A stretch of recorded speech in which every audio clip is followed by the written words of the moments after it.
What's going on, guys? This is Rob, and the God of Nightmares conquers reality in Night Terrors Part 4. So, this picks back up again with Damian Wayne, the son of Batman, Batman who's possessed by Deadman. If you don't know what that means, it's not overly important. And then, of course, Wesley Dodds, Sandman, who is very much entwined with the idea of dreams, nightmares, different things like that. All of this is important because, as we talked about in our previous video, they now have possession of the Nightmare Stone, which is to say, the God of Nightmares is very much like Freddy Krueger in the sense that he only really exists in people's nightmares. And that's basically it.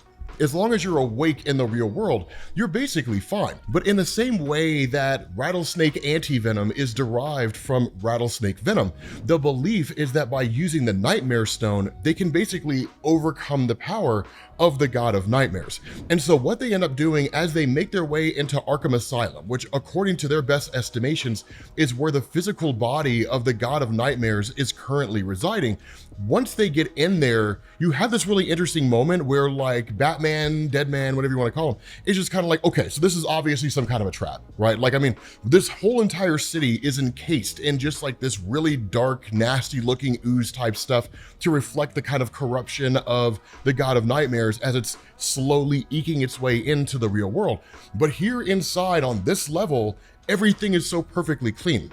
And so that's kind of their concern, because as they make their way through Arkham Asylum, Damian Wayne momentarily falls asleep. Now, one of the things to remember is that Damian Wayne, like most everybody else on Earth, did initially succumb to the influence of the God of Nightmares, which was basically putting everybody to sleep, right? Making them fall asleep and then essentially keeping them asleep.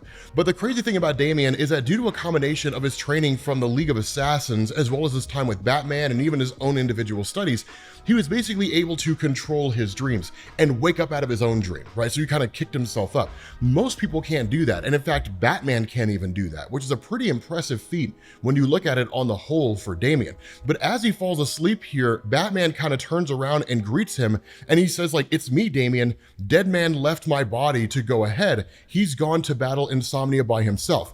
You don't have to keep going. We can go home now, father and son, finally together again." And that's when Damian's like, "You're not my father." Like, he immediately attacks Insomnia. Now, of course, at that moment, Damian's woken up, right? Like, he's kind of shaken awake and the whole thing is revealed to basically be a nightmare. But Damian Wayne realizing that, it contrasts starkly to what actually happens in the world, which is Damian asks what happens. Sandman says, "You started to fall asleep when we were going up the stairs." And Batman just says, "Keep an eye on him, Dodds. This will all be over soon." So what's really interesting here is that Damian realized Batman was not his dad because he was caring, because he was compassionate, right? That's not Bruce Wayne. Despite all of his faults and imperfections, that's just not who he is. He loves his son, but that's just not the kind of person that he is. So I found that kind of interesting. And I felt like that was something worth paying particular attention to here, because it really feeds into the nature and the relationship between Batman and Damian Wayne. But what ends up happening is that even with Boston Brand himself,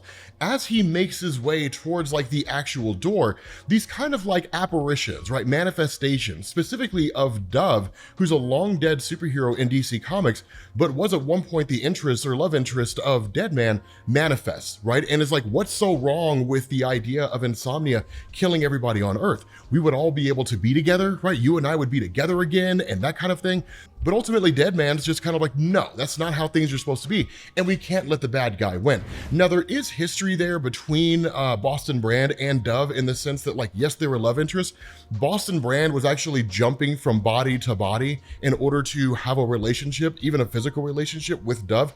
It was kind of strange, not gonna lie, right? But it's one of those weird moments. Regardless, once they get into the actual room, quite literally, it looks like the stuff of nightmares. But we get this really cool explanation before we get the origin of the God of Nightmares, where we're basically told by Deadman that his name is Christopher Lucas, that he was a killer who refused to sleep, so the press called him Insomnia. He was locked up in Arkham after he said that he saw something in his dreams that drove him mad. And the doctors here forced him to stay asleep. So it's almost kind of like like a torment. It's almost a bit of a torture. Now, him having the ability to jump in and out of people's nightmares and force people to sleep. Again, we talked about that before. That's due to his exposure from the Lazarus Planet event, which is to say, quite literally this giant volcanic explosion with chemicals from the Lazarus pit that normally resurrects people, and in turn, it started giving people powers. With Lucas himself, it granted him the ability to jump in and out of people's nightmares, much like Freddy Krueger, and even put people into an almost permanent sleep.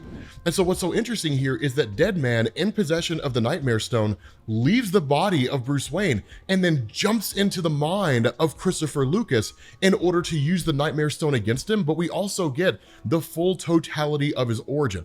And what we end up finding out here is that Christopher Lucas was at one point a huge fan of the Justice League. And that makes sense given the fact that he was in Gotham, given the fact that he is, or at least like anybody on Earth, champions the Justice League as superheroes and so on. And so like even his son is wearing like a Flash shirt, right? That kind of thing. And so what he does when he gets in is he tells his family, well, you know, the Justice League is downtown fighting a monster and they said everybody needs to evacuate, but I know the Justice League will save us. And then like the whole place implodes, right? It's just like, boom, like the whole place crashes in, his entire family is killed. And like, that's what drove him insane. That's the thing that broke him, right? Because he wanted the Justice League to come there and save him, but ultimately they didn't. And that's when he manifests as Insomnia, right? The god of nightmares. And it's just like, this is what I dream about, right? When I close my eyes, this is what I saw. This is what drove me insane in the first place. It's why I never wanted to sleep. Now, what's so interesting is this whole event, right? This massive chaotic moment, that was during the Dark Knight's Metal event, right? Like that was during the point when the Justice League were fighting evil Batman, right? All those evil versions of Batman, Red Death, Batman Who Laughs, so on and so forth. It was cool. It was this really, really amazing moment, a really amazing line of Batman stories, but that calamity is what cost him his family. But something that I would argue here, right? Something that I would argue here, and you probably picked it up. Sure, blaming the Justice League, they're the reason why all of this happened, right? They're the reason why his family's dead and they were never saved, all that kind of stuff. This is all rooted in guilt because they were warned to evacuate. And they didn't. They stayed and they died, right? His whole family died. So on some level, at the very core level of all of this, is Christopher Lucas who's not angry at the Justice League.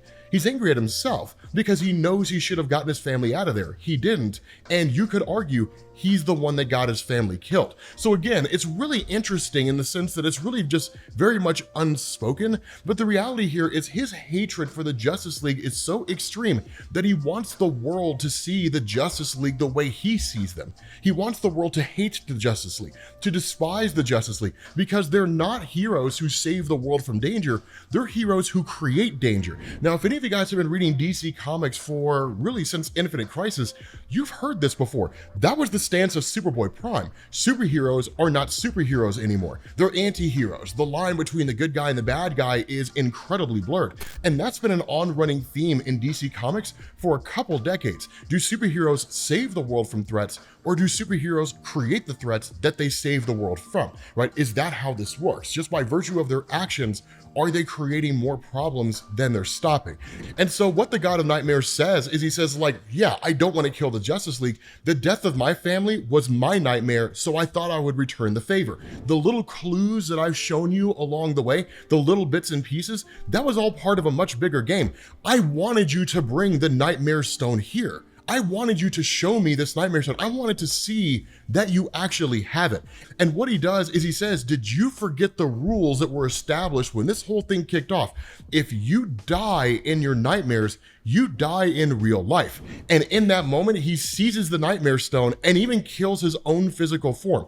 And what it does is it basically allows his spiritual essence, really the nightmare version of himself, to manifest in the real world. He could have done this at any point in time, but it was waiting on the arrival of the Nightmare Stone in order to do it. Now that he has it in his possession, everybody starts waking up, right? Joker wakes up and Nightwing wakes up and Flash wakes up. All those guys from those horrible ass tie-in comics, they all wake up, right? They all just start snapping too. Even Boston Brand is no longer in the body of Batman, and Batman wakes up. This is where the end of the Batman tie-in issues that we covered, this is where that picks up, right? Where he wakes up and Damian says, this is the real world and we lost, right? That kind of thing.